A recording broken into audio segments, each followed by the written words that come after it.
जो बड़े कॉलेजों स्कूलों में पढ़े हुए बच्चे होंगे, इक़्तिदार में चले जाएं तो वो अपने उन लोगों का तो शायद ख्याल कर लें जो उन बड़े स्कूलों वाले हैं। अवाम के बच्चे जहां पढ़ते हैं उसका ख्याल करेंगे?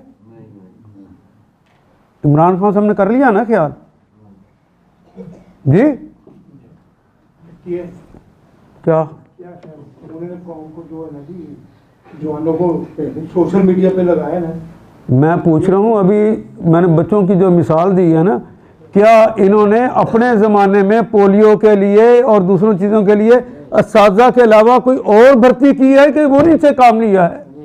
मैं अब स्टेप बाय स्टेप चलने लगा हूँ। जिनके दिलों में कोई भी रहता है वो निकल आता है, अभी निकालना है उसे। जो बच्चे पढ़ जाते हैं, कहीं से पढ़े, कॉन्वेंट स्कूलों से पढ़ लिया, बीकन हाउस से पढ़ लिया, बिलाशुबा उनके मुकाबले पे दूसरे बच्चे आ सकते हैं? कॉर्पोरेशन वाले बच्चे आएंगे? तो कैपिटलिज्म चाहता ये है कि बड़ों की औलाद बड़ी बने, छोटों की औलाद उनके गुलाम बने।